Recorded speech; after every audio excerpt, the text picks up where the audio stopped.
जसा हा भक्ती रसामध्ये तल्लीन झालाय तसा मी आणि प्रियदर्शन जाधव काहीतरी वेगळ्याच रसात तल्लीन झालेलो असतो नेहमी.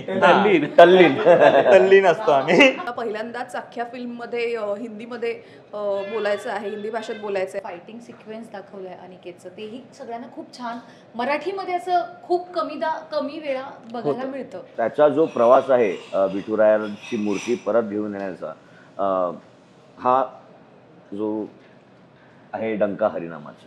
तर ही तल्लीन होणारी माणसं सुद्धा ज्यावेळेला आपल्या कामाविषयीची श्रद्धा त्यांच्या मनामध्ये जागृत होते त्यावेळेला ते या भक्तिरसामध्ये देखील सामील.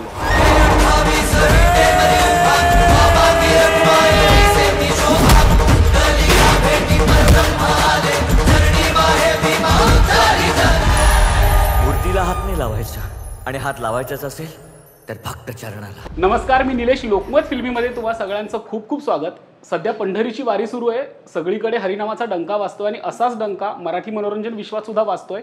तो आहे डंका चित्रपटाचा. आणि आज आपल्या लोकमतच्या ऑफिसमध्ये डंका चित्रपटाची टीम आलेली आहे. तुम्हा सगळ्यांचं लोकमत फिल्मीतर्फे खूप खूप स्वागत. धन्यवाद. सध्या विठू नामाचा गजर सुरू आहे आणि एकीकडे डंकाचा गजर सुरू आहे. तर काय भावना आहे, कसं वातावरण आहे, कसं प्रमोशन सुरू आहे? प्रमोशन खूप छान सुरू आहे. ओव्हरऑल जिथपर्यंत पोहोचवायचा प्रयत्न करू शकतो आम्ही करायचा प्रयत्न सुरू आहे. तसं आम्ही आज इथे आलेलो आहे. भरपूर जागेवर भरपूर सिटी टूर्स वगैरे आम्ही करतो आहे आणि कॉलेज व्हिजिट्स सुरू आहेत. सो जिथपर्यंत पोहोचू शकतो maximum number of people we are trying to reach, because आम्ही आमचा सिनेमा तुमच्यापर्यंत पोहोचवू शकतो, जनतेपर्यंत, आणि त्यांचा इंटरेस्ट क्रिएट करू शकतो. त्याच्यानंतर ते त्यांच्यावर आहे की आता 50-100 पिक्चर असतात सगळीकडे, भरपूर ऑप्शन झालेले आहेत. सो त्याच्यापैकी आम्ही पण आहोत. सो तुम्हाला ट्रेलर आवडला तर सिनेमा बघायला लोक नक्की आहेत. अगदीच. पण मला दिग्दर्शक म्हणून तुला प्रश्न विचारायचा आहे की चित्रपटात विठू नामाचा गजर आहे किंवा विठ्ठल हा एक त्यातला धागा आहे, पण डंका असंच नाव का ठरवलं? मी ह्याचं उत्तर एकदम करेक्ट हे देऊ शकतात. अगदी. अविनाश दादा, हा प्रश्न नाही, आणि चित्रपटाचं नाव डंका हरिनामाचा असंच आहे बेसिकली. आणि जसं याने स्क्रिप्ट ऐकवल्यानंतर चित्रपट काय आहे तर साधारण पूर्ण एंटरटेनमेंट पॅकेज असं हे आहे. हा चित्रपट तद्दन कमर्शियल चित्रपट आहे. म्हणजे नावावरनं तो भक्तिप्रधान चित्रपट आहे का वगैरे असं काही, भक्तीची त्याला एक खूप छान अशी झालर आहे, किनार आहे. पण चित्रपट म्हणजे खूप निष्ठावान, श्रद्धावान अशा सत्प्रवृत्तीच्या लोकांनी हरिनामाचा डंका करून दुष्प्रवृत्तीच्या लोकांचा आवाज, कर्कश गोंगाट दडपण्याचा केलेला सशक्त प्रयत्न म्हणजे डंका हरिनामाचा, अशी याची एक सर्वसाधारण थीम आहे. अगदी. रसिकाकडे येईल. सध्या जसं लोकांना कळतंय की डंकामध्ये तू आहेस, तसं लोकांना आश्चर्य वाटतंय की अरे, रसिकाला सगळ्यांनी बोल्ड भूमिकेत बघितलंय, ग्लॅमरस भूमिकेत बघितलंय, आणि आता रसिका डंका हरिनामाचा मध्ये काय करते, तुझी भूमिका काय आहे, हे सगळ्यांना जाणून घेण्याची उत्सुकता आहे. बरं, बोल्ड आणि ग्लॅमरस एवढंच फक्त नाहीये आणि एवढीच फक्त मी कामं केलेली नाहीये. त्यामुळे तुम्ही फक्त बोल्ड आणि ग्लॅमरस बघितलं असेल तर बाकीची पण माझी कामं प्लीज पहा. त्या पलीकडे जाऊन मी सांगेन, जाशा ही अत्यंत काय म्हणू शकतो आपण, very straight forward, very stubborn, हुशार अशी मुलगी आहे ती. मुस्लिम कॅरेक्टर आहे ते, त्यामुळे थ्रूआउट मला पहिल्यांदाच अख्ख्या फिल्ममध्ये हिंदीमध्ये बोलायचं आहे, हिंदी भाषेत बोलायचं आहे, त्यामुळे ते माझ्यासाठी एक नवीन आव्हान होतं. त्यानंतर ॲक्शन सिक्वेन्स मला करायला मिळाले त्या फिल्ममध्ये, तेही मला खूप चांगलं शिकायला मिळालं. So there were lot of things जे मला या कॅरेक्टरमुळे आणि या फिल्मच्या निमित्ताने शिकायला मिळालेत. सो अगदी. अक्षया, बऱ्याच दिवसातनं प्रेक्षकांच्या भेटीला येते, काय प्रतिक्रिया आहेत, काय वाटतंय तुझ्या फॅन्सला, काय तुझ्यापर्यंत पोहोचतंय?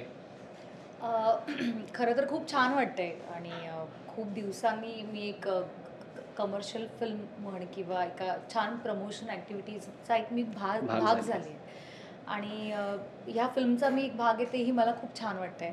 खूप लोकांना ट्रेलर आवडला आहे, टीझर आवडलं आहे, माझा लुक त्यातला खूप लोकांना आवडला आहे की छान सिम्पल आणि गोड दिसते असे रिव्ह्यूज मला येतात. जे पोस्टर आपलं आउट झालं होतं आणि कालच ट्रेलर आउट झाला आहे. सो मला घरातूनच पहिले फोन आले की खूप छान ट्रेलर झाला आहे, सगळ्यांनी छान काम केलं आहे. शेवटचं जे फायटिंग सिक्वेन्स दाखवलं आहे अनिकेतचं, तेही सगळ्यांना खूप छान मराठीमध्ये असं खूप कमी वेळा बघायला मिळतं. तर त्याचे रिव्ह्यू खूप छान येतात माझ्यापर्यंत. अगदी अगदी मजा येते. डंकामुळे वातावरण झालं सध्या सगळीकडे डंका वाजतोय चित्रपटाचा. अनिकेत दादाला विचारेन की तुला आतापर्यंत खूप अशा डॅशिंग भूमिकेत बघितलेलं आहे किंवा एक तुझी प्रतिमा सगळ्यांच्या डोळ्यापुढे आहे आणि काल एक ट्रेलरमध्ये असं छान विठ्ठल नामाचा गंध लावलेला, टोपी घातलेला एक पारंपरिक अनिकेत, आम्हाला पारंपरिक वेशातला अनिकेत बघायला मिळाला. तर डंकामध्ये काम करून कसं वाटलं किंवा काय तुझी भूमिका आहे? नक्कीच वेगळी भूमिका आहे. याआधी मी अशी भूमिका नाही केली आहे. बऱ्याच वारकरी आहे मी या चित्रपटात. लहानपणापासूनच तो विठ्ठलाच्या भक्तीत लीन झालेला आहे आणि अविदादा म्हणजे माऊलीचं जे कॅरेक्टर आहे त्यांचा मी मुलगा आणि ते मुख्य पुजारी त्या मंदिराचे. त्यामुळे लहानपणापासूनच भक्तिरसात तो असा न्हावून निघाला आहे तो. आणि विठ्ठल म्हणजे विठुराय त्याच्यासाठी सर्वस्व त्याचं. त्याने आपलं आयुष्यच त्याच्या चरणी अर्पण केलेलं आहे असं ते साधारण कॅरेक्टर आहे.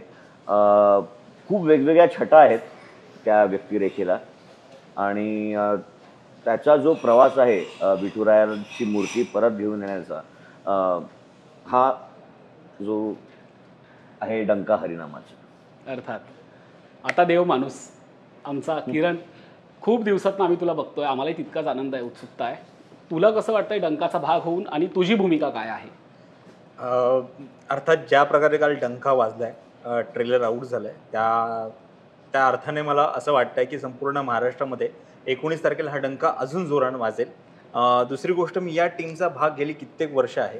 म्हणजे गणराज जे प्रोडक्शन आहे त्यांच्याबरोबर मी गेली 5-6 वर्ष झालं काम करतोय. त्यामुळे मला फॅमिलीमध्येच काम करतो असं वाटतंय. या ना त्या कारणाने मी प्रत्येकाबरोबर कुठे ना कुठेतरी असोसिएट असतोच नेहमी. सनी असं या कॅरेक्टरचं नाव आहे. सनी तुम्हाला प्रत्येक चौकामध्ये दिसेल, गल्लीत पोळात कुठेही दिसेल तुम्हाला. एक वाया गेलेला मुलगा आपण त्याला म्हणूयात, होपलेस, शेमलेस, जॉबलेस, जे काही सगळ्या लेस असतील तो आहे तो मनुष्य. तर म्हणजे तसाच आहे तो. जसा हा भक्ती रसामध्ये तल्लीन झालाय तसा मी आणि प्रियदर्शन जाधव काहीतरी वेगळ्याच रसात तल्लीन झालेलो असतो नेहमी. तल्लीन असतो आम्ही. तर त्याचं एका मुलीवर खूप प्रेम आहे. तर ती त्याला म्हणते की जर का तुला माझ्याशी लग्न करायचं तर तुला काहीतरी करावं लागेल. आणि तो ट्रिगर पॉईंटला पेटतो आणि मग पुढे काय होतं, विठुरायाची मूर्ती परत, जसं की याचा एक डायलॉग आहे ट्रेलरमध्ये, चला आपण विठुरायाची मूर्ती परत आणूया, त्यासाठी काय करतो असं आहे. अगदी. अविनाश दादांकडे येईन मी. काल ट्रेलर आम्ही सगळ्यांनीच बघितला. एक खूप सुंदर भूमिका, एका वारकऱ्याचा वेश होता आणि तुमचे डायलॉग्स पण खूप सुंदर ऐकू येत होते आम्हाला. तर काय भूमिका आहे आणि या आगळ्या वेगळ्या सिनेमात काम करून कसं वाटलं? नाही, खूप छान वाटलं. एकतर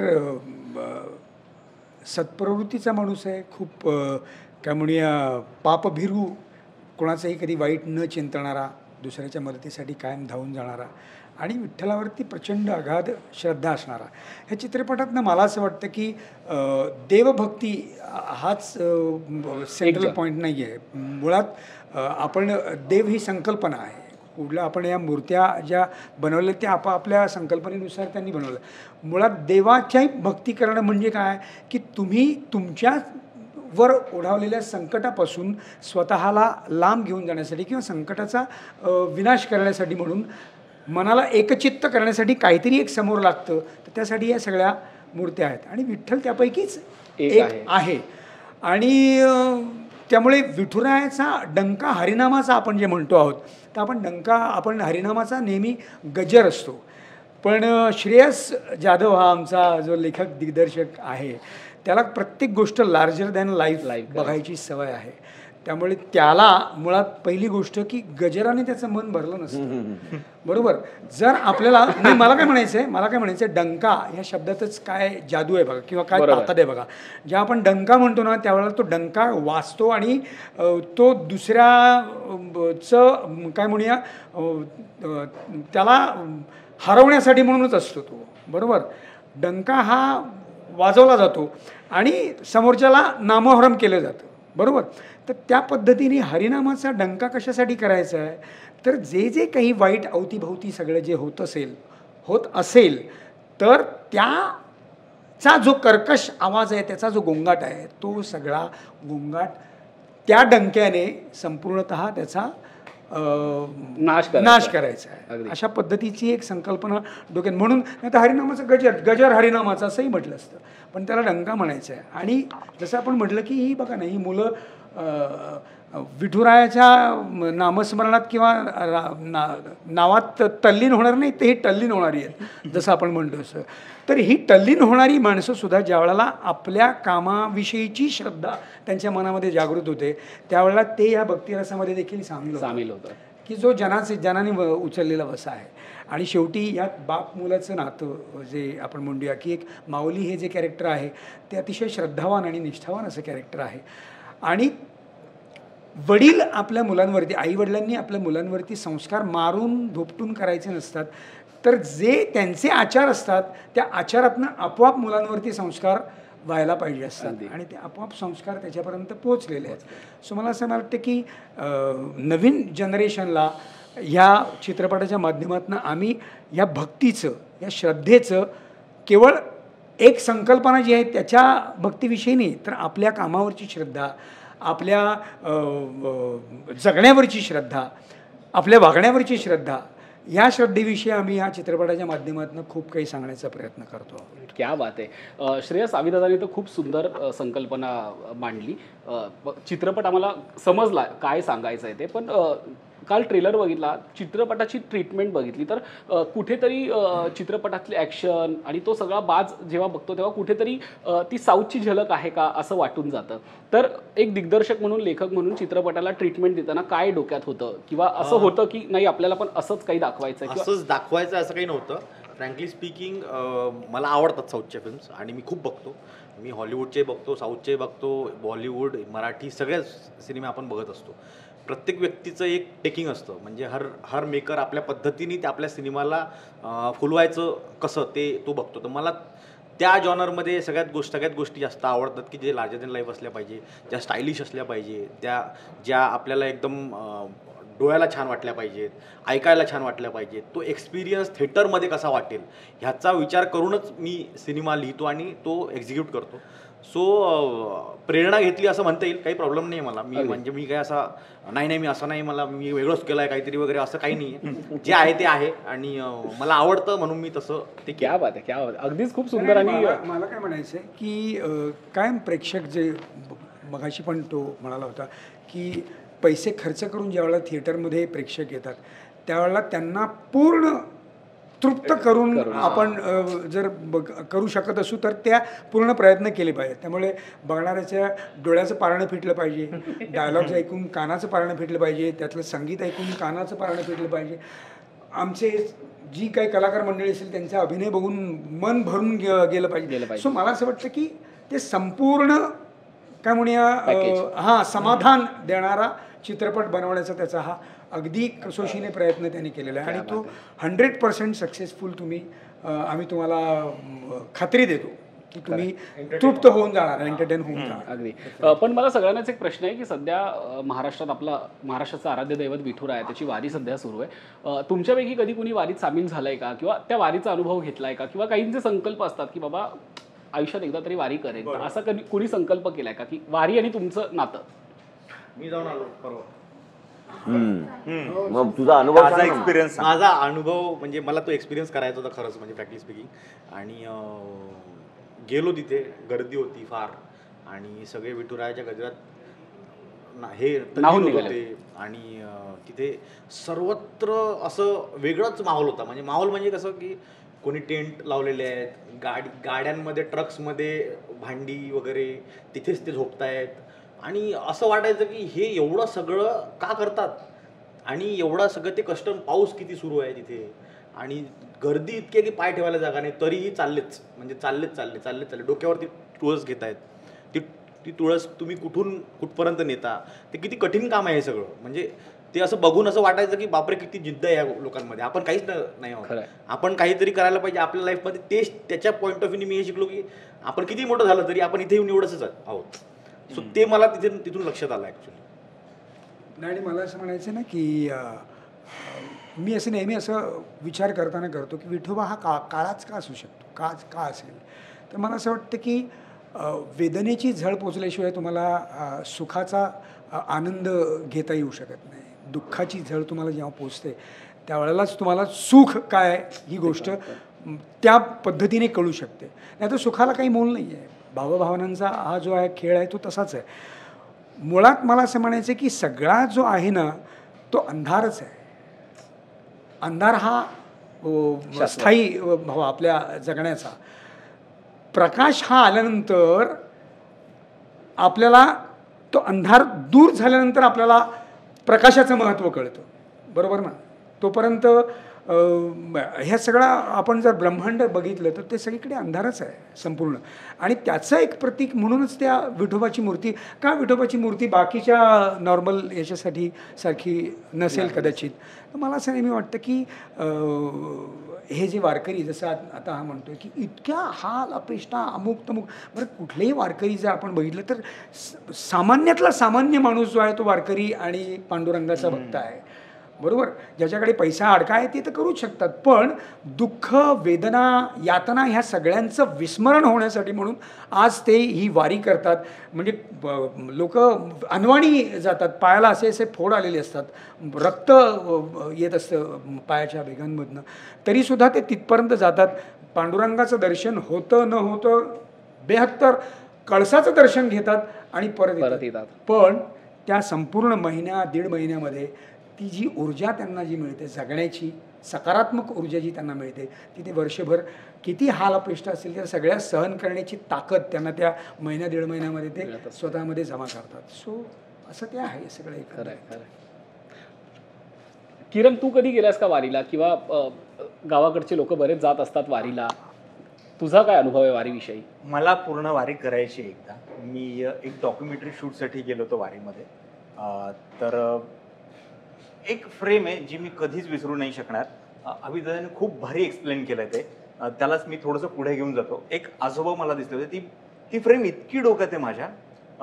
त्या आजोबांच्या पायामध्ये चप्पल नव्हती.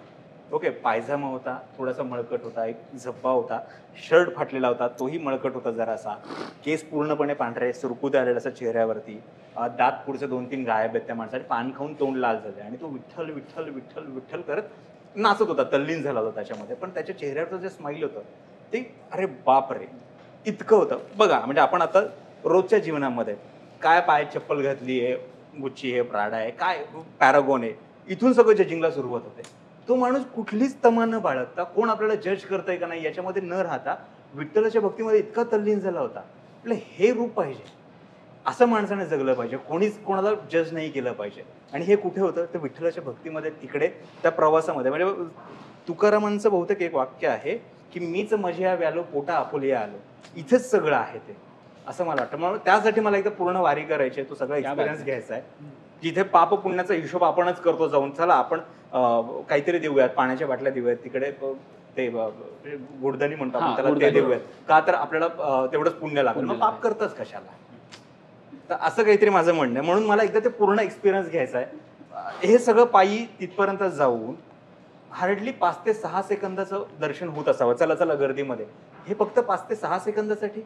जसं अभिदादा म्हणाला, कळसाचं दर्शन घेण्यासाठी फक्त नाही, याच्या पाठीमागे खूप मोठी भक्ती आहे, खूप काहीतरी आहे. मला हे एक्सपिरियन्स करायचं, एकदा वारीला जायचं. अगदी खूपच सुंदर त्याने एक्सप्लेन केलं किंवा ते अनुभवलं. पण आणि मला श्रेयसला पण सांगावं असं वाटेल की जेव्हा अभिदादा बोलतात तेव्हा तुला कदाचित प्रचिती येतच असेल की तू अचूक माऊली निवडलीस याची. म्हणजे ते आपल्याला पहिल्या प्रश्नाचं उत्तर तुला म्हटलं की हे एकदम करेक्ट. म्हणजे आपण अभिदादा बोलताना खरं तर आपण सगळेच भारावून जातो. पण परमेश्वर म्हटलं की म्हणजे मूर्त्या वेगवेगळ्या असतील पण आपली प्रचिती असते, कुणाला अनुभव येत असतात. तसं मला या डंकाच्या निमित्ताने तुम्हाला सगळ्यांनाच आवर्जून विचारावं असं वाटतंय की तुम्हाला कधी अशी परमेश्वराची प्रचिती आली आहे का? किंवा त्याचा, कारण की चित्रपटात सुद्धा त्या परमेश्वराचा अनुभव आहे म्हणूनच ती मूर्ती परत येते किंवा नाही ते आपल्याला नंतर कळेलच, पण तो अनुभव असतो, ती अनुभूती असते. तर त्या अनुभूतीविषयी मला ऐकायला आवडेल तुमच्याकडनं. हां, म्हणजे माझ्या पर्सनल लाईफमध्ये आहे आणि चित्रपटाचं आधी मी तुला सांगतो की शूटिंग होतं गोव्यामध्ये. म्हणजे विठुराया आमच्या सोबत आहे याची एक प्रचिती अनुभूती आम्हाला तिथे मिळाली. माझा शॉट होता, सोलो शॉट होता आणि चर्चमध्ये आम्ही शूट करत होतो. बाहेर चर्चच्या शूट करत होतो, सगळा क्रू बाहेर होता, आतमध्ये कोणीच नव्हतं, चर्च रिकामं होतं. आणि मी खाली बसलोय आणि लो अँगल शॉट असा आहे आणि मी असा दिसतोय बसलेला आणि बॅकग्राऊंडमध्ये संपूर्ण अशी चर्च दिसते.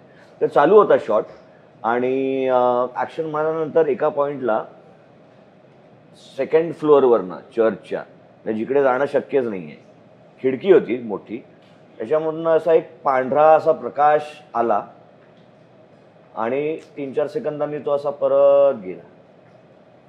हे मॉनिटरवरती बघितल्यानंतर कळलं. त्यावेळेस तर कोणाचं लक्ष नव्हतं. मॉनिटर हे ते काय आहे काय काय. तर हे म्हणजे अनबिलिव्हेबल आहे. म्हणजे हे वेगळंच आहे. टाइमलाच त्याला मागे बघायचं होतं. असं पण तो होता पॉइंट जे मी विसरलो होतो शॉट घेताना. पण आता त्याला मला सांगायचंय की मागे बघ, तेवढ्यात ते घडलं आणि त्यांनी बघितलं मागे लगेच.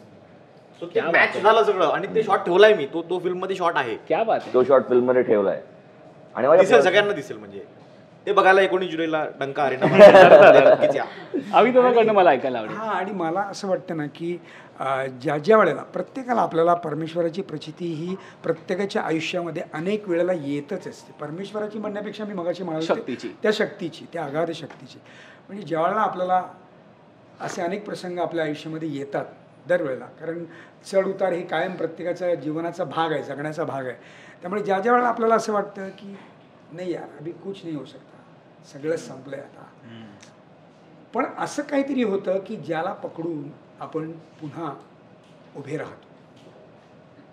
तर जेव्हा जेव्हा आपण पुन्हा अगदी खाली जमिनीवर आदळलेलो असतो, आपटलेलो असतो आणि पुन्हा कसे काय आपण उभे राहतो, तर ती उभे राहण्याची ताकद जी आहे ना ती तुमच्या परमेश्वराची प्रचितीच आहे.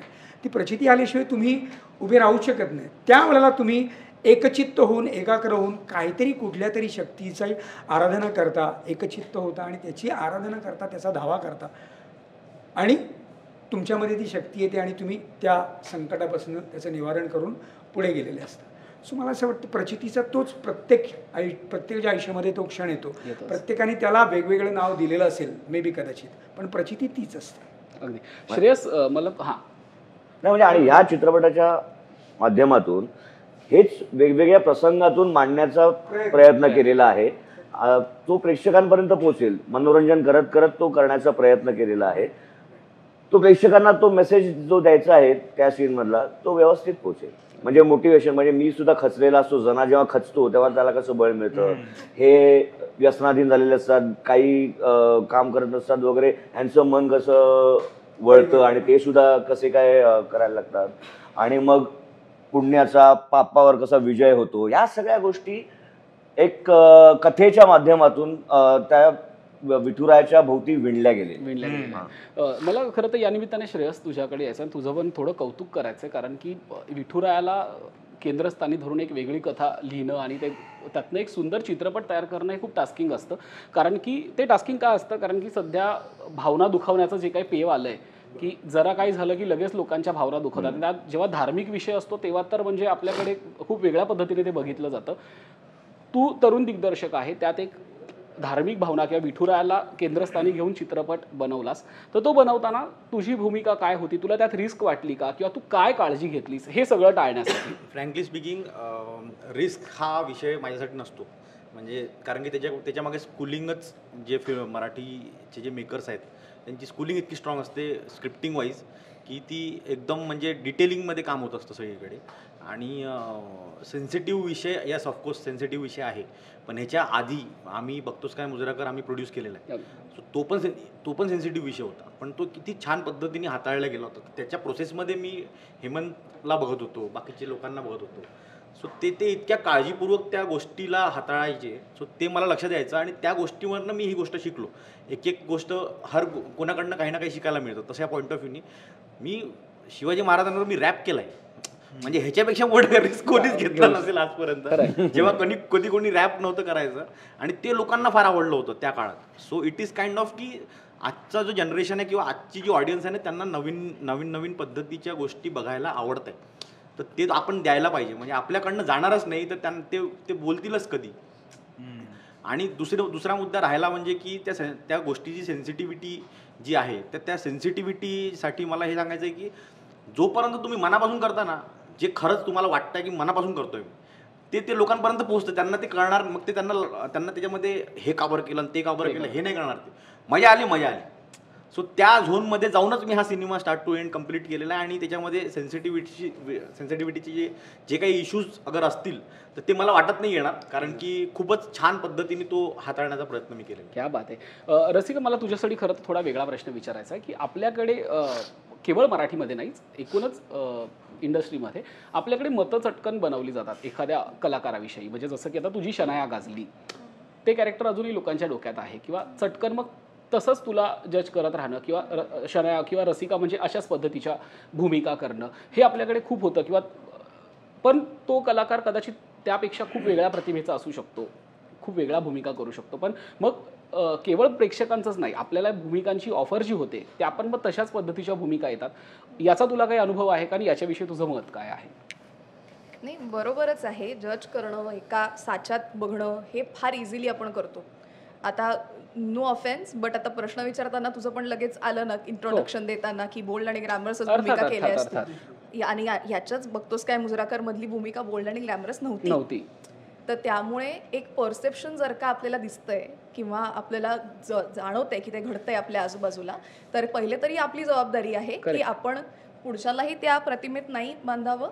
आणि माझी जबाबदारी कलाकार म्हणून आहे की मी डेफिनेटली काहीतरी वेगळं आणण्याचा प्रयत्न करेन किंवा आत्ता जसं प्रयत्न केला सांगायचा की एक हे उदाहरण आहे, हे प्लीज बघा आणि नका मला कुठल्या साच्यात ठेवू, तर ते आहेच फॉर शुअर. आणि त्या पलीकडे मला असं वाटतं की आता इथून पुढे माझे जे प्रोजेक्ट्स येणार आहे किंवा मी जे नाटक केलं होतं आता रिसेंटली डाएट लग्न नावाचं, त्या प्रत्येकच याच्यात काहीतरी एक वेगळं म्हणण्यापेक्षा जे लोकांनी आतापर्यंत नाही पाहिलंय, जी बाजू माझी लोकांनी अजून पाहिली नाहीये, त्या पद्धतीचं काम मी करण्याचा प्रयत्न करते इथून पुढे. क्या बात आहे.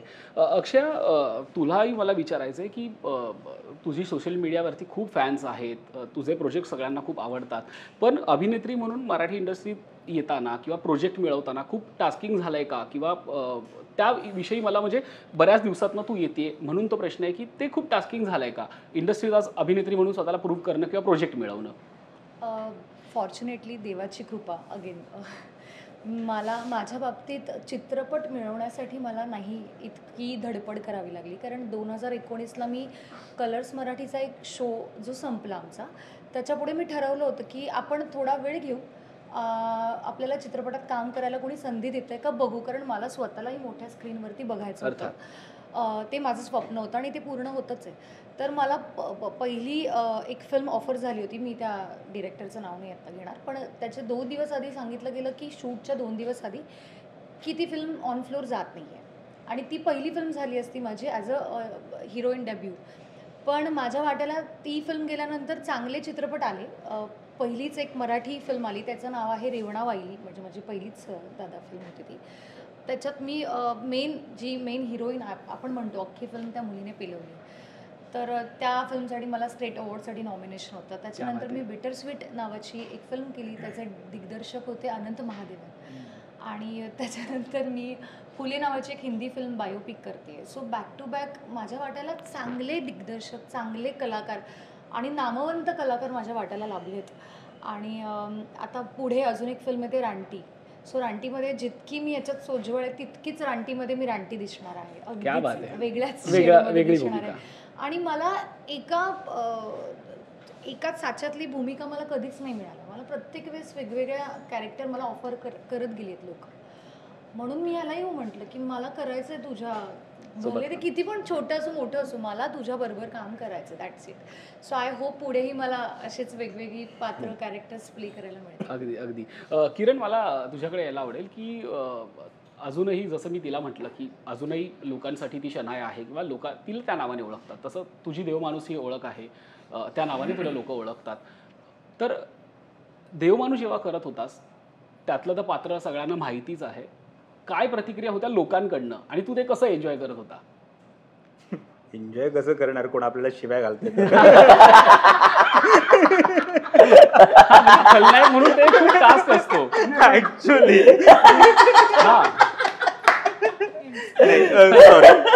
सॉरी पण ऍक्च्युअली मला लोकांच्या शिवाय हीच माझी पॉझिटिव्ह प्रतिक्रिया होती. आपण ते एन्जॉयच करत असतो. एक्झॅक्टली. हा, म्हणजे जे अपेक्षित होतं की लोकांनी आपल्या कॅरेक्टरला शिव्या घालाव्या बाबा, ते घालत आणि ते मी एन्जॉय करत होतो. हा. कधी कधी मला स्वतःला घातलं असंही वाटायचं, पण ठीक आहे म्हटलं, त्या कॅरेक्टरचं कौतुक आहे, करतायत. पण आम्हाला तुझ्याकडनं काही किस्से ऐकायला आवडतील, एखादा अनुभव ऐकायला आवडेल, कारण की खूप मोठा रोल होता. खूप सांगतो ना, मोठा एक span किस्सा होता. देतो तुम्हाला. हा.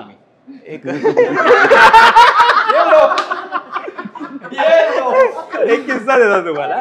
काय होतं, ट्रॅव्हलिंग करत मुंबईवरून पुण्याला निघालो होतो आणि पुण्यामध्ये काय चेक नाके लागलेले असतात रात्री वगैरे खूप. तर माझ्या मित्रांना मी ड्रॉप करायला निघालो, तर मागचे घाबरलो, अरे बापरे पोलीस वगैरे, काही टेन्शन घेऊन आता मी आहे, कागदपत्र सगळे होते आमच्याकडे. तर मी उतरलो वगैरे खाली आणि त्यांनी अरे तू आलास का, ये ये वगैरे वगैरे. त्यांनी त्या पोलिसांनी माझ्या खांद्यावरती हात टाकला, ये अरे शेजारच्या माणसाला, अरे ओळखलं का याला? तर पलीकडचा माणूस पोलीस, कुठल्या गुन्ह्याखाली आत घेतलं तर याला? चेहरा इतका ओळखीचा वाटतोय मला, ते गुन्हेगार हे सगळं करून. अरे नाही देव म्हणतो, अरे देव माणूस, ये ये ये, फोटो बिटो काढले आणि दिलं सोडून आम्हाला. असं ते इतकं गुन्हेगारी क्राईम बेस करून करून तो चेहरा इतका गुन्हेगारासारखा वाटायला लागलाय माझा. नाही पण मी आता याच्याबरोबर फिरतोय ना, लहान लहान मुलं स्त्रिया येऊन याच्याबरोबर फोटो काढतात, लहान लहान मुलं येऊन फोटो काढतात. तेवढा तर प्रचलितच झाला. हो ते तर आहेच. अर्थात हा मला म्हणतोय काय लहान मुलावरती संस्कार करतो. आणि मला पण एक्सपिरियन्स आला होता याचा, देव माणसाचा, की आम्ही मुंबईवरनं पुण्याला येत होतो आम्ही, आणि याच्याच गाडीत होतो मी, आणि ते नाके लागतात ना, चेक नाका. गाडी थांबली आतमध्ये काळोख, कारण की त्याने ते पडदा लोक बघतात म्हणून तो असं लपून चालतो, मागे बसला होता. गाडी थांबवली, बाहेर उतरा वगैरे वगैरे, म्हटलं आता धरलं पोलिसांनी, आता करा लागते फोन इकडे 1-2-3.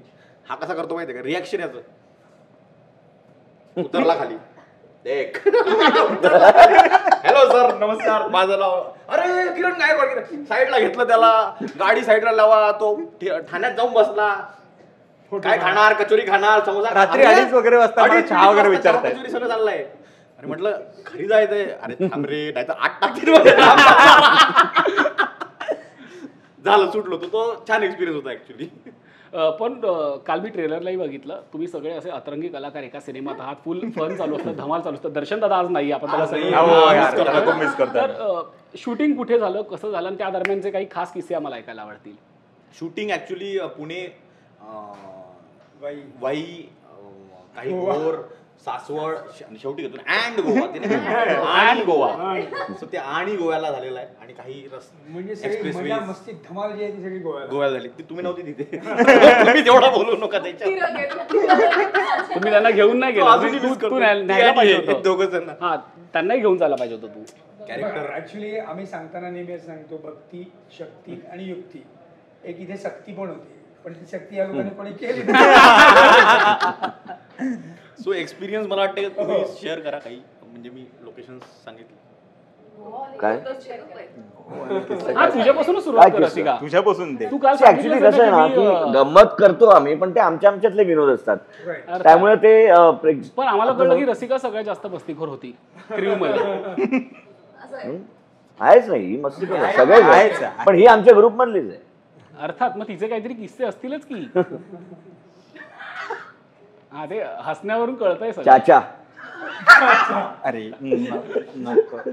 नाही खरं सांगतो, असं काय नाही. पण मी किस्सा नेहमी फनीच असला पाहिजे असं काही नाही. पण मी या फिल्मचा जे ऍक्शन तू बघतोयस किंवा काय सगळं जे आहे, तो ट्रेलर मध्ये बघितलंस, त्याच्या अजून किती असेल तू इमॅजिन करू शकतोस त्याच्यावरती. पण तो अख्खा क्लायमॅक्स 3 दिवसाचं शूटिंग जो होतं, त्याच्यामध्ये माझा पाय मुरगळला होता आणि सुजला होता.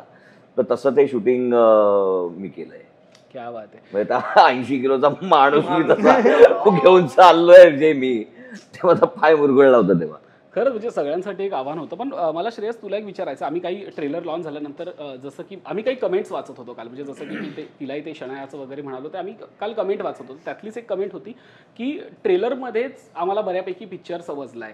तर मला असं वाटतं की योग्य वेळे मुलाखतीची, की तू आत्ता सांग प्रेक्षकांना की ट्रेलर जर तुम्हाला पिक्चर वाटत असेल तर पिक्चर काय असणार. नाही, मला उलट चांगला झाला प्रश्न विचारला तू, कारण की एखादा मेकर जर ट्रेलरमध्ये तुम्हाला एवढं सगळं दाखवू शकतो, तर तो किती कॉन्फिडंट असणार की 25 गोष्ट अजून त्याच्यामध्ये असणार आहेत. तर त्या 25 गोष्ट काय असणार आहे ते तुम्ही बघा ना.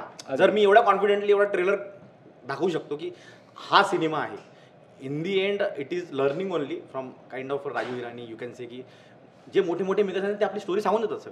सगळी स्टोरी समोर असते तुमच्या, ती कशी बनवली गेली आहे, ते त्याचं कसं घडलं आहे ते, आणि त्याच्यामध्ये काय काय म्हणजे केलेलं आहे, हे तर मी दाखवलं नाही ना अजून. तर ते त्याची मजा आहे ना, तो प्रवास जो असणार आहे त्या प्रवासाचा तो एक्सपिरियन्स असणार आहे, तो थिएटरमध्ये एक्सपिरियन्स करायचा जो. इथपासून इथपर्यंत टप्पे आम्ही दाखवलेले आहेत तुम्हाला ते कळलेलं की यापासून आणि मी इथपर्यंत म्हणजे असं काही रॉकेट सायन्स वाली फिल्म नाही केली आहे, नॉर्मल फिल्म असते. एक स्टोऱ्या कॉमन असतात सगळ्या फिल्म्सच्या, पण ते त्याच्यात घडतं कसं, ते आणतं कसं, त्याची मजा किती येते तुम्हाला, तुम्ही मित्रांसोबत फॅमिलीसोबत जेव्हा जाता तर ते एक्सपिरियन्स कसा वाटतो तुम्हाला, ते सगळ्यात महत्त्वाचं असतं. सो जर का मी तेच म्हणतोय की जर का मी एवढ्या कॉन्फिडेंटली तुम्हाला अगर स्टोरी काइंड ऑफ तुम्हाला एक दाखवली तर त्याच्यामध्ये 25 गोष्टी अजून असणार आहेत, ते जाऊन बघा. म्हणजे ते तुम्हाला बघायला मिळतील. नक्कीच नक्कीच. आणि प्रेक्षक ते पाहतीलच 19 जुलैला. अभिदादा, मला तुम्हाला विचारायचं आहे की अगदी नव्या कलाकारांनाही लाजवेल इतकी सुंदर तुमची इन्स्टा प्रोफाईल आहे. कदाचित आत्ताच्या घडीला हे खूप गरजेचं आहे. आपण स्वतः काय आहोत किंवा आपले एक सोशल प्रोफाईल असणं खूप गरजेचं आहे, आणि ते तुम्ही कसं ग्रास्प केलं किंवा ते कसं जुळवून आणलं? कारण की काही वर्षापूर्वी खरं तर नव्हतं असं. म्हणजे मी तुम्हाला आणि ऐश्वर्या म्हणजे तुम्हाला आणि ऐश्वर्या ताईला बरीच वर्ष ओळखतोय, त्यामुळे मला माहिती आहे की आधी अशी प्रोफाईल नव्हती, पण आता ती खूप सुंदर प्रोफाईल झाली आहे. हो, नाही कसं आहे, मुळात आम्ही ह्या गोष्टीशी पूर्ण सहमत आहोत 100% की बदल ही काळाची गरज आहे. आणि तुम्ही काळानुसार बदलत जाणं हे तरच तुम्ही त्या प्रवाहाच्या बरोबर राहता. आणि प्रवाहाच्या मागे राहिलात तर मग तुम्ही मागेच राहणार डेफिनेटली. सो माझ्यापेक्षा ऐश्वर्या आमच्या दोघांमध्ये, आणि मी अगदी जगजाहीर आहे आणि मी ते सांगतो की ती माझ्यापेक्षा 8 वर्षांनी लहान आहे, हे माझ्या खूप आमच्या दोघांच्याही पथ्यावर पडलेलं आहे. दोघांमध्ये जर एवढं अंतर असेल तर एक माणूस एका टप्प्यावरती पोहोचलेला आहे, त्याचे अनुभव तो मागच्या माणसाला शेअर करू शकतो, किंवा हा जो माणूस आहे तो त्याला आत्ताच्या काळाचं भान कायम देऊ शकतो. आणि चल आता इथून आपल्याला असं असं चालायचं आहे. सो ज्यावेळेला हे सगळं सोशल मीडिया डिजिटल ह्याच्या सगळं ट्रान्सफॉर्मेशन व्हायला सुरुवात झाली होती, त्यावेळेलाच आमच्या दोघांमध्ये असं डिस्कशन व्हायला लागलं होतं की आपण आता फिल्म्स केल्या, नाटक करतो आहोत, आपल्या कामाची पद्धत वेगळीच केली पाहिजे आपण. तर मी मुळात ना मी लालबाग परळचा आहे, त्यामुळे माझ्या अंगात किडे आणि हे सगळं म्हणजे ते होतंच. पण आपण एका माध्यमामध्ये अशा आहोत की जिकडे आपल्याला खूप छान पद्धतीची आपली प्रतिमा जी आहे ती सांभाळून सगळं करायला लागतं मुळात. त्यामुळे मी काय भ प प म सगळ्या कुठल्याही बाराखडीतल्या अक्षरांपासून शिव्या वगैरे सगळ्या मला ज्ञात आहेत. पण त्या मी काम करताना माझी प्रतिमा त्या पद्धतीची ठेवणं हे काय चुकीचं आहे. आता आम्ही त्या पद्धतीचे आरे मानणारा माणूस भेटला की आमचं पण कार्य येतं जे काय आहे ते. त्यामुळे त्या गोष्टीच्या सगळ्या एकंदरीत ह्याच्यामुळे तो जो बदल आहे तो ऐश्वर्या आणि आम्ही ठरवलं की हे करायचं. पण इनिशिएटिव्ह तिने घेतला. म्हणजे मी लहान होतो त्यावेळेला चाळीमध्ये हा डान्स जो तुम्ही आता बघताय ना, ते जे सगळं आहे ती रग आहे, ती लहानपणीपासून अंगात होती. मला तशा पद्धतीच्या भूमिका किंवा ते कदाचित मिळालं नाही फिल्म्समध्ये करायला, पण इट्स ओके. काय तसं काही मी कधी कुठल्या गोष्टी खंत बाळगत नाही. आनंद तुमचा साजरा करण्यासाठी तुम्हाला काळगळेचं काही बंधन असता का म्हणे. आणि मी तेच केलं. जे सगळं तिथे साचलेलं होतं ते जे होतं त्यावेळेला लहानपणी काय व्हायचं, चाळीमध्ये कुठलंही बारसं आहे, कुठलेही छोटे छोटे इव्हेंट्सच आहे, त्याला रेकॉर्ड डान्स अमुक वगैरे असला की मी लोद्या होतो, असा एकदम गब्दूल छान बाळशीदार बाळ होतो. आणि त्यामुळे मला बिंदू म्हणायचे, कारण असा भन्नाट डान्स करायचो त्यामुळे. आणि आमच्याकडे किडकिडीत मुलगा होता प्रकाश वांगणकर नावाचा, त्याला हेलन म्हणायचे. आणि एका पॅकेजमध्ये बिंदू आणि हेलनचा डान्स बघायला मिळतो म्हणून ते सगळं आम्ही. आणि कोण कोण मग आमचं दुकान होतं, दुकानावरती सांगायला यायचे की आहो तो तुमचा आम्ही बघा तिकडे नाचतोय फोन नाही. घरी आल्यावर मार खायचं ठरलेलं असायचं. पण तरी सुद्धा एकही इव्हेंट मी चाळीतला कधी चुकवला नाही, कारण तो आनंद मला त्याच्यातनं मिळायचा, तो व्यक्त केल्याशिवाय. आता सुद्धा तेच आहे, लोकांचं ट्रोलिंग कोणाची करतात, त्यांनी किती केलं तरी माझ्या आनंदापासून आणि माझ्या मजेपासून मला कोणी परावृत्त करू शकत नाही. आणि ते कोणी होऊ नये. तुमचा आनंद इथून येतो, बाहेरच्या जगाशी त्याचा काही संबंध नाही. ते महत्वाचं, म्हणून आम्ही हा बदल स्वीकारलेला आहे. क्या बात आहे. पण रील बनवायच्या मागे एक तंत्र आहे, काय प्रॅक्टिस करावी लागते, तर ती कार्यशाळा ऐश्वर्या. आणि मला असं वाटतं ना की नाच ह्याच्याकडे मी आणि ऐश्वर्या आम्ही काय बघतो की तुमच्या शरीरातल्या तुमच्या म्हणजे मी ना डान्स करणं काय ते हे वाढतं वय आणि तुम्ही धिल्लरपणा करता आणि काय डान्स करता असं वगैरे लोक म्हणतात. तर मला असं म्हणायचं की उलट तुमच्या शारीरिक क्षमता कायम त्याची तपासणी करून पाहणं, चाचणी करून पाहणं, तुमच्या अंतरंगातल्या ऊर्जा, मनातल्या ऊर्जा प्रवाही आणि प्रलंबित कशा करता येतील ह्याच्यासाठी डान्स ही एक उत्तम चाचणी आहे. कळलं का? तुम्हाला डान्स केल्यानंतर ना तुमचा एकतर आपण ज्यावेळेला खूप आनंदी होतो किंवा आनंदी व्हायचं असेल आपल्याला, त्यावेळेला नाच हा सगळ्यात महत्त्वाचा घटक आहे असं मला वाटतं. आपण कुठली आपली आनंदाची प्रतिक्रिया ही नेहमी असं करूनच का देतो, असं करून नाही देत ना. त्यामुळे तसं केल्याशिवाय ते पूर्णत्वाकडे जातं असं आपल्याला वाटत नाही. त्यामुळे आम्ही हे ठरवलेलं आणि आम्ही ते करणार. त्यामुळे ह्या रील्स वगैरे ज्या आहेत ना त्या आम्ही रात्री आमचं अर्थात दोघं एकत्र भेटणे, तिचं शूटिंग पॅकअप होऊन मी घरी येतो 11, 11:30 वगैरे वाजतात. पण तुम्हाला सांगतो तो जो 1.5 तास असतो ना ज्याच्यात आम्ही रिहर्सल करतो तर तो 1.5 तास आमच्यासाठी एक पुढचं रील करेपर्यंतचा आमचा खूप मजा घेतलेली असते आम्ही त्याच्यामध्ये. खूप आनंद अनुभवलेला, खूप स्वतःला एनर्जेटिक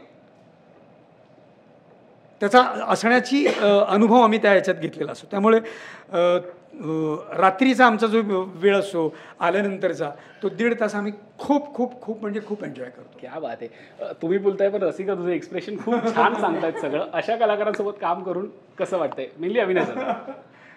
आम्ही पण तिसरे चौथी हो, आम्ही पण आता ऑलमोस्ट 3rd फिल्म टुगेदर, तिसरी फिल्म टुगेदर. आणि मी ॲक्च्युली आत्ता बघत होते कारण मी फारच प्रेमाने बघत होते आणि त्यांचे अनुभव ऐकून मला आधीची आठवण येते. त्यामुळे मी त्याही दृष्टीने बघत होते. But this is very cute what ever he has sed. पण मी आणखीन एक मग आत्ता अविदादाबद्दल सांगेन आठवण.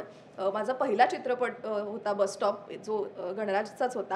आणि माझा पहिला सीन आयुष्यातला फिल्ममधला कुठला तर मी अविदादासोबत केला आहे. आणि मला प्रचंड टेन्शन आलं होतं की एवढा मोठा कलाकार, आपले बाबा आहे ते, डॅडू आहे ते, यांच्यासोबत आपल्याला करायचं आहे सीन. बट त्यांनी मला इतकं शांत केलं छान की ओके आता हे बाई असं वाटतंय, थोडीशी नर्वस दिसतेस, हे थोडेसे नर्व्स इथे दिसत आहेत, आता काय कर, हे कर. इट वॉज सो, म्हणजे माझ्यासाठी ते प्रशिक्षण पण होतं पहिलाच हे, आणि तेवढंच मला शांत पण त्यांनी केलं की त्यानंतर मग माझा फारच छान सुरळीत झाला अख्ख्या फिल्मचा प्रवास. पण ते पहिला सीन अविदादासोबत केला म्हणून झाला.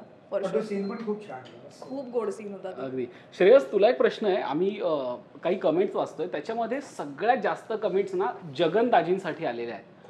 मलाही माहिती जगनदाजी आम्ही म्हणजे रॅन्डम या चित्रपटात जगनदाजी आहेत आणि जगन सातपुते, त्यामुळे आम्हाला प्रश्न पडलाय जगन सातपुते जगनदाजी आहेत कोण? केशव नावाची भूमिका ज्यांनी डंका चित्रपटात साकारली आहे. आणि म्हणजे केशव म्हणजे श्रेयस, तुम्हाला असं वाटतं सोशल मीडियावरती कमेंटचा पाऊस आहे. कॉस्ट्युम वाला ज्याचा मर्डर केलं तो केशव होता ना? नाही, तो मला असं वाटतं की ते झेडपी सदस्य जे आहेत बहुतेक, ज्याच्यामध्ये ते नाही का तुमच्या बाजूला बसलेले असतात, पांढरे कपडे घालून. बरोबर. तू बघितलंस का या रात्रीच्या सीन मध्ये ना? मी हे नाही वाचलं. बऱ्याच म्हणजे आम्हाला प्रश्न पडला की सगळ्या म्हणजे ऑलमोस्ट कमेंट आमचे जगनदाजी, आमचे जगन सातपुते, म्हणजे इतक्या कमेंट. हा, म्हणजे आम्हाला प्रश्न पडलाय की म्हणजे आम्हालाही असं वाटलं की आपण विचारावं जगनदाजी कोण. आम्हालाही माहिती नाही स्पीकिंग. सगळ्या जगनदाजी फॅन्सनी प्लीज मग जगनदाजी जास्तीत जास्त शेअर करा, जास्तीत जास्त लोकांपर्यंत पोहोचवा. जगनदाजी एक शो घेणार आहेत. हा, म्हणजे जगनदाजींचे फॅन्स सगळे हा चित्रपट बघणार आहे थोडक्यात. येस, नक्कीच. पण अगदी आता शेवटाकडे जाताना मला तुम्हाला सगळ्यांनाच विचारायचं आहे की डंका आता वाजवायचा 19 जुलैला चित्रपटगृहात, तर प्रेक्षकांना काय आवाहन कराल? आव्हान तूच, कॅप्टन ऑफ द शिप. आव्हान एवढंच करायचं आहे की 19 जुलैला हा सिनेमा चित्रपटगृहात येतो आहे आणि हा सिनेमा त्या एक्सपिरियन्ससाठी बघावा. जास्तीत जास्त संख्येमध्ये लोकांनी जाऊन बघावा. आपल्या मित्र मैत्रीण, फॅमिली मेंबर्स सगळ्यांना घेऊन जा आणि तो एक्सपिरियन्स करा. मला असं वाटतं की कारण की त्याच्यामध्ये सगळंच आहे. म्हणजे एखाद्या सिनेमामध्ये जे लागतं, जे तुम्हाला एंटरटेन व्हायचं आहे आणि ते भक्तिमय वातावरणामध्ये ते गूजबम्स तुम्हाला अगर फील करायचे आहेत, सो तो हा सिनेमा आहे ॲक्च्युली. म्हणजे तुम्ही जर मोठ्या सिनेमांना जर एवढा प्रतिसाद देऊ शकता महाराष्ट्रातून, पुष्पाला देता, KGF ला देता, एकदा ट्राय करून बघा आमच्यासाठी पण, आमचं येऊन बघा जरा, आहे की नाही? तर तो प्रॉब्ली मला असं वाटतं, मी खूप मनापासून, आम्ही सगळ्यांनीच खूप मनापासून प्रयत्न केलेला आहे. जे त्यांनी म्हटलं इथून येतं, ते इथून आलेला सिनेमा आहे हा ॲक्च्युली, आणि ते तुमच्या पण मनाला भिडेल असं माझी अपेक्षा आहे. अगदी. मला अविदादाला विचारायचं आहे, कुटुंब प्रमुख म्हणून काय आव्हान असेल? कुटुंब प्रमुख म्हणून हेच मी सांगेन की हा तुम्हाला सगळ्या तुमच्या पंचेंद्रियांना खूप तृप्त करणारा असा हा चित्रपट आहे. जे तुम्हाला चित्रपट बघायला गेल्यानंतर प्रत्येकाची अपेक्षा असते, म्हणून तर आपण साऊथचे चित्रपट अगदी डोक्यावर घेतो आणि बघितल्याशिवाय राहतच नाही. तर मला असं वाटतं की हा चित्रपट देखील तुम्हाला तोच अनुभव देईल, तोच म्हणण्यापेक्षा त्याच्याही पलीकडे घेऊन जाईल कदाचित, मे बी. आपला विठ्ठल नसतो. हां, एक्झॅक्ट. आमच्याकडे विठ्ठल आहे. क्या बात आहे. मला असं म्हणायचं की तुमची जर तुमच्या स्वतःवरती श्रद्धा असेल तर डेफिनेटली त्या श्रद्धेला त्याचं प्रतिबिंब पाहण्यासाठी म्हणून हा चित्रपट तुम्ही नक्की थिएटरमध्ये जाऊन पहा. तुमची निराशा आम्ही अजिबात करणार नाही, तुम्हाला नाउमेद अजिबात होऊ देणार नाही याची खात्री देतो. क्या बात आहे, क्या बात आहे. आपण बघितलंच इतक्या दमदार कलाकारांसोबत खूप सुंदर गप्पा रंगल्या, खूप मजा आली सगळ्यांसोबत बोलताना. आणि इतके दमदार कलाकार असतील तर चित्रपट किती दमदार असेल याची प्रचिती तुम्हाला या मुलाखतीतनं आली असेल. तेव्हा लोकमत फिल्मीकडून तुमच्या डंका चित्रपटाला खूप खूप शुभेच्छा. येत्या 19 जुलैला हा चित्रपट प्रदर्शित होतोय, तेव्हा सर्व प्रेक्षकांना विनंती आहे की हा चित्रपट आवर्जून थिएटरमध्ये जाऊनच पाहायचा आहे. डंकाला पुन्हा एकदा खूप खूप शुभेच्छा. धन्यवाद. धन्यवाद. जय हरी विठ्ठल.